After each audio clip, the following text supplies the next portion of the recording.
Cordeiro Imaculado. Já que ele já estava predestinado a isso. Judas já desapareceu na escuridão. A multidão se aglomera, curiosos espreitando das portas e crianças acordadas pelo tumulto apontando. Lugar da caveira, isso mesmo. Caminho da caveira, né? Lugar da caveira. Para ele, Jesus é levado ao julgamento.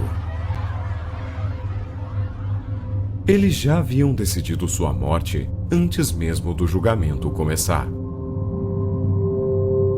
A lei judaica da época proibia julgamentos noturnos, mas a pressa em condená-lo era maior que a justiça. Jesus foi imediatamente conduzido ao julgamento religioso. Lá, diante do sumo sacerdote Caifás, foi acusado de blasfêmia e condenado.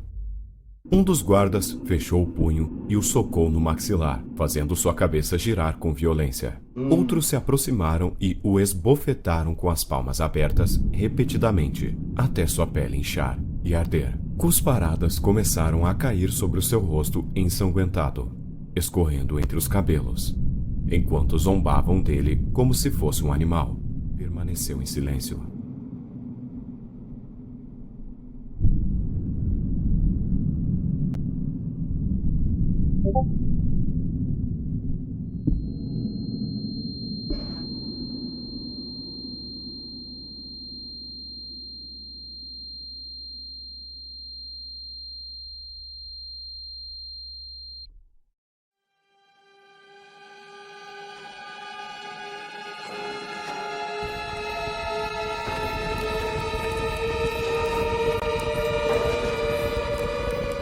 Durante essa noite, Jesus foi zombado pelos soldados. Eles cobriram sua cabeça, o socaram, o cuspiram e o bateram com bastões, desrespeitando-o como se fosse um falso rei.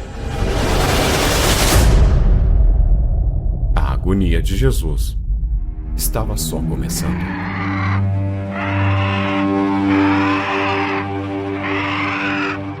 A solidão de Jesus foi ainda mais dolorosa quando viu seu discípulo mais próximo fraquejar diante de seu sofrimento. Pedro o negou 3 vezes, como havia predito. Na madrugada, os líderes judeus, insatisfeitos com o veredito de Caifás, levaram o governador romano Pôncio Pilatos, uma vez que eles não tinham autoridade para executar a pena de morte. Fazer live com a bunda é fácil. A acusação agora era política. Pois Jesus é. se proclamava rei, um desafio à autoridade de César, o imperador romano. Pilatos, inicialmente, tentou evitar o julgamento, questionando Jesus sobre sua identidade. Ele perguntou: "Tu és o rei dos judeus?" Jesus respondeu que seu reino não era deste mundo, o que confundiu Pilatos.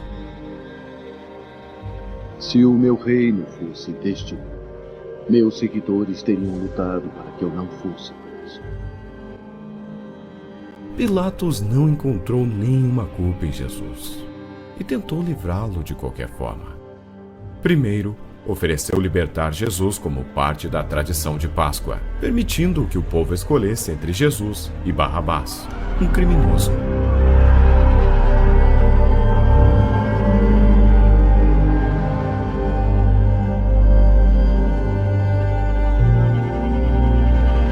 Nossa, que feio, né? Que representação.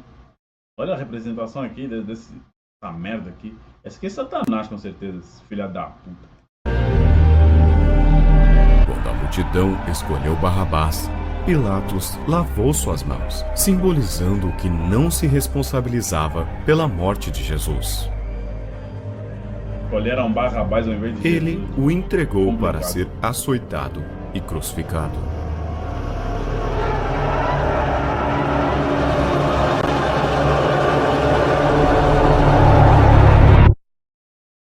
Aqui começa um tormento que nem o inferno ousaria reproduzir.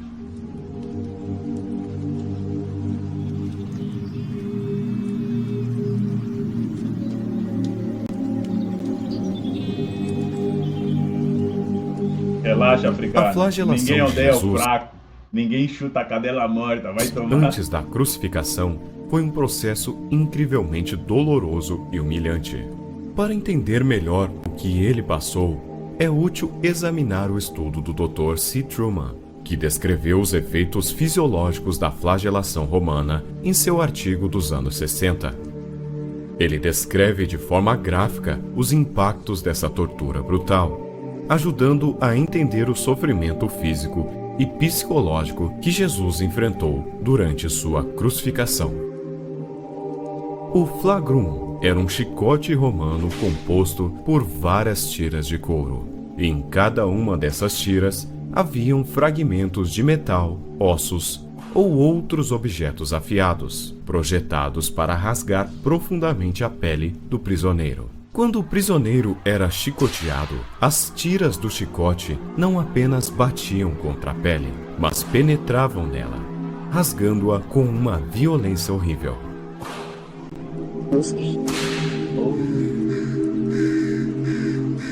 Cada chicotada atingia a pele, penetrando-a e rompendo os vasos sanguíneos superficiais, causando contusões em fragmentos de metal e ossos. As tiras se agarravam à carne e, ao serem retiradas, arrancavam pedaços da pele, músculos e até tendões. Era uma tortura tão violenta que, em muitos casos... Inclusive até eu já dei uma força pra Carol, já fiz um gank pra ela também.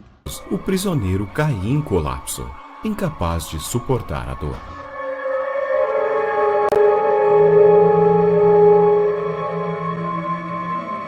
Como observado no estudo de Truman, o número de chicotadas e a intensidade da flagelação eram... Fala, Dinastia Game! Salve, mano! Muito obrigado pelo gank ontem, tamo junto. Que isso, Dinastia? Muito obrigado eu, irmão, por às vezes você colar na live, mandar uma mensagem, interagir com a rapaziada. É isso, meu irmão. Tamo junto, a gente vai se ajudando aí. Fechou, irmão? Deus abençoe. Determinantes para a sobrevivência do prisioneiro. Muitos não sobreviviam ao processo de flagelação. A dor era extrema. Ai, ai, nossa. Eu acho que Jesus... Eu acho não, tenho certeza que foi pior do que isso que estão mostrando aqui, rapaziada. Jesus deve ter sofrido muito mais. Tipo, multiplica isso aí.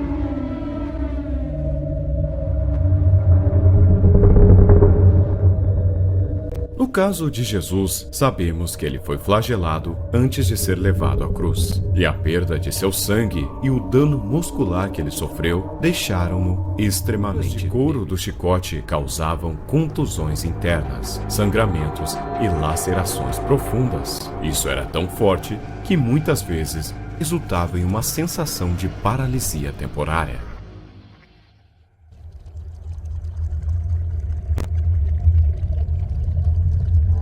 O sangramento contínuo, a partir das feridas abertas, resultava em uma grande perda de sangue, que causava um choque hipovolêmico.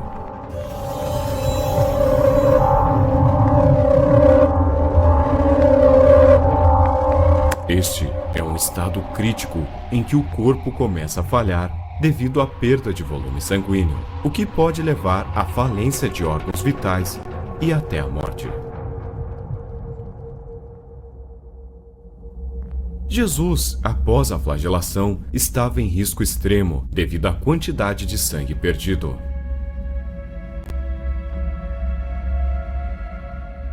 Após a flagelação, Jesus foi levado para a sala dos soldados romanos, onde a humilhação física foi acompanhada de uma humilhação psicológica e emocional.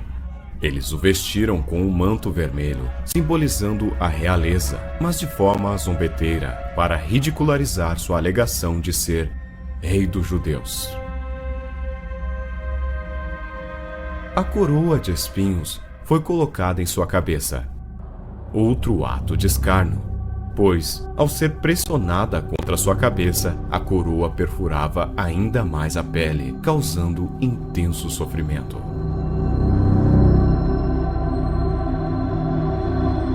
O espinho perfurava a pele da cabeça de Jesus. Além disso, a pressão constante da coroa sobre a cabeça e o peso do manto tornaram a situação ainda mais insuportável. Os soldados, como parte de sua zombaria, batiam em Jesus com um bastão, o chamando de Rei dos Judeus.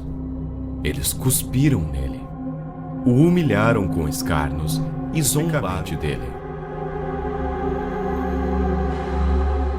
Salve, Rick! A honra é minha, irmão. Seja bem-vindo. Como é que você está? Tudo bem contigo? Espero que sim. Após ser severamente flagelado e humilhado pelos soldados romanos, Jesus foi forçado a carregar sua própria cruz até o local da crucificação. A cruz que ele carregava era composta principalmente por duas partes. A parte horizontal da cruz, que pesava cerca de 30 a 50 quilos. Fala, órbita! E a parte vertical, Como é que você tá, órbita? Seja bem-vindo, meu irmão. Tudo bem contigo? que era fixada ao solo no lugar da crucificação. A parte que Jesus tinha que carregar o suficiente para sobrecarregar qualquer ser humano, especialmente alguém que já estava severamente debilitado pela flagelação, o que tornava uma missão impossível. Os músculos de Jesus estavam gravemente danificados, com hemorragias e feridas abertas. De acordo com o Dr. Truman, a força necessária para levantar e carregar a cruz sobre seus ombros seria além de suas capacidades físicas, considerando os danos sofridos. Isso resultaria em uma fadiga muscular extrema, com a dor irradiando para ossos e ligamentos.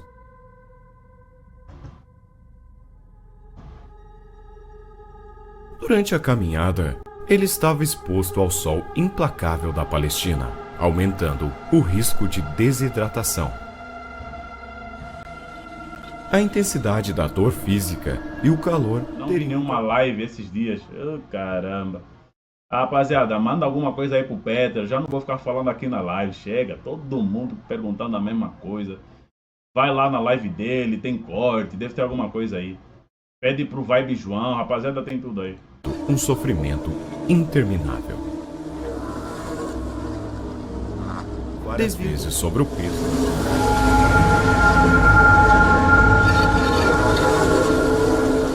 Em um ponto da jornada, os soldados romanos... Based é tipo uma coisa unbelievable, uma coisa incrível, algo que é muito bom. Vendo que Jesus Como não... se fosse um cara, sei lá... Vai, explica aí, rapaziada. não conseguiria continuar, requisitaram a ajuda de um homem chamado Simão de Cirene, Você é um forçando-o alfa, a você carregar a cruz de Tá bom. Jesus pelo resto do caminho. O que Jesus passou, nenhum ser humano passaria. Jesus, como homem na terra, se preparou para ser moído por nossos pecados, ou morto, né? Que Deus nos perdoe por isso e que podemos aguardar a nossa salvação com todo o nosso coração. Jesus Cristo reina. Amém, amém. Não, Deus nos perdoa quando a gente crê que Cristo desceu dos céus para morrer por nós, para a salvação da nossa alma. Quando a gente crê nisso, aí nós somos perdoados. Caso você não creia, você está condenado. Manda mensagem aí de novo, fala free, manda beijo. Fala Afonso, seu filho da puta. Manda de novo aí, ô Rick, não consegui ler, irmão.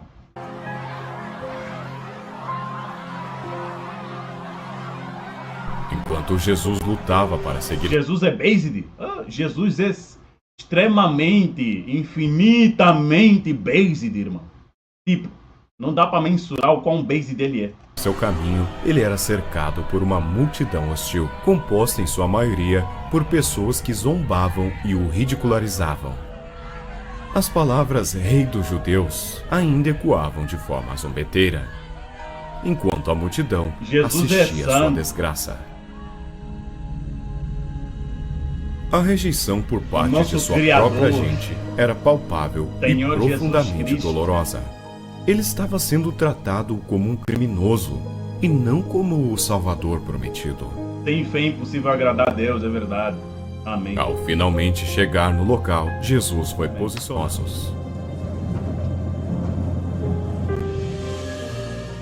A crucificação foi o sofrimento físico e espiritual. Free, manda salve pro Guts. Salve, Guts!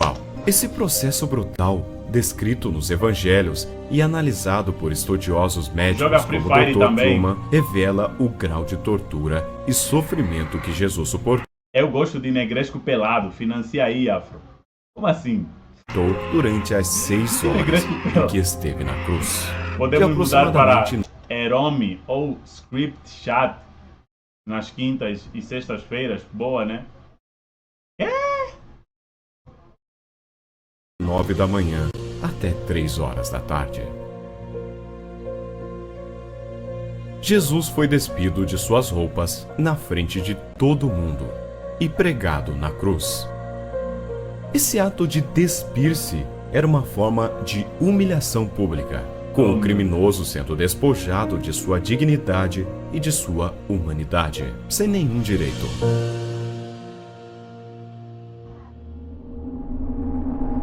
Seis horas pendurado entre o céu e a terra. Ele foi deitado sobre a cruz e, em seguida, suas mãos e pés foram pregados com grandes cravos de ferro.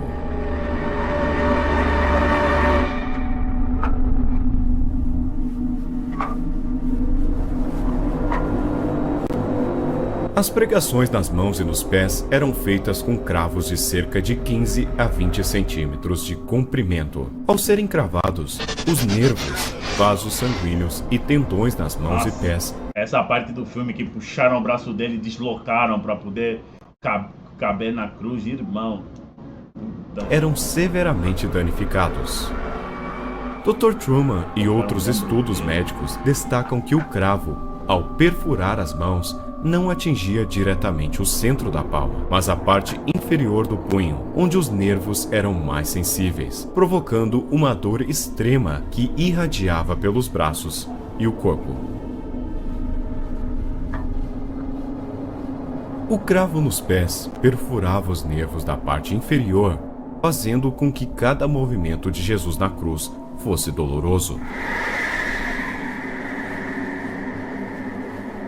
Ele foi elevado na cruz em uma posição que o forçava a suportar o peso do seu próprio corpo, com os braços esticados e os pés pregados. Caramba. A posição causava intenso sofrimento físico, pois o corpo de Jesus estava pendurado com a pressão sobre seus pulmões. Isso dificultava a respiração e exigia que Jesus se erguesse continuamente para conseguir respirar, utilizando as pernas e os braços já feridos. Ah, tá, entendi. Entendi, Miniobit. Cada respiração tornava-se uma luta, pois para inspirar, Jesus precisava levantar-se contra a dor esmagadora de seus pés e mãos pregadas. A falta de oxigênio no sangue também causava uma sensação de falta de ar, o que tornava ainda mais difícil para Jesus respirar durante a crucificação. As pessoas que estavam ali passavam por ele e zombavam, dizendo: "Se você é o Filho de Deus, desça da cruz." Os líderes religiosos também escarneciam dele, dizendo: "Ele salvou os outros, mas não pode salvar a si mesmo."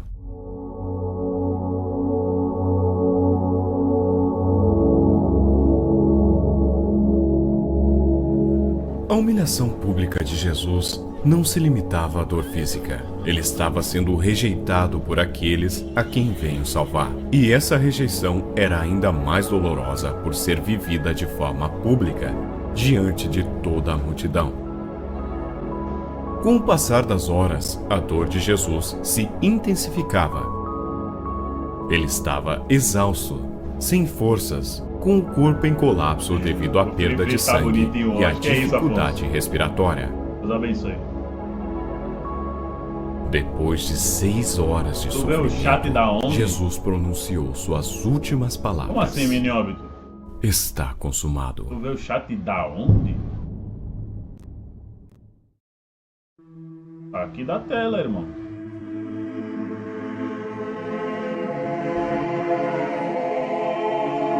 Seja mais específico.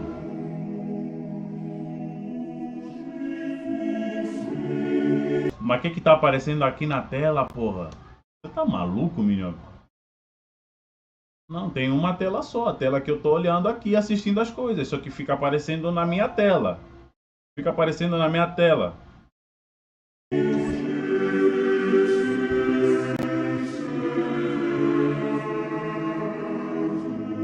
Do mesmo jeito que você tá vendo aí na live, é como eu vejo aqui.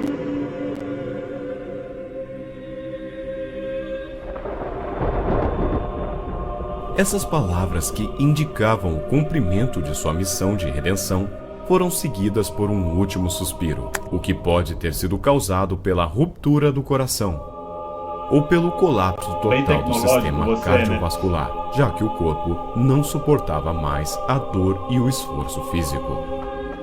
A ruptura do coração é uma teoria médica que sugere que o estresse contínuo sobre o corpo de Jesus e a grande perda de sangue levaram a um colapso do coração, um evento fatal que ocorre quando o órgão não consegue mais bombear sangue devido à extrema sobrecarga.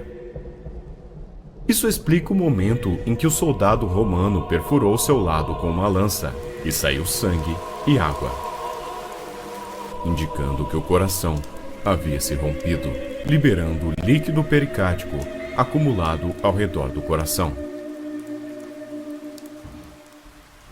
Foi nessa hora que o soldado bradou: certamente, esse homem era filho de Deus.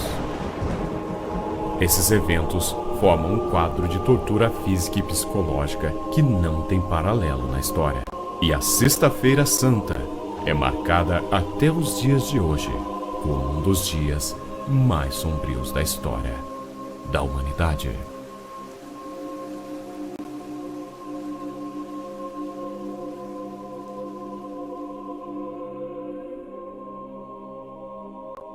O mundo os odeia, saibam que antes de odiá-los, odiou a mim. João 15:18.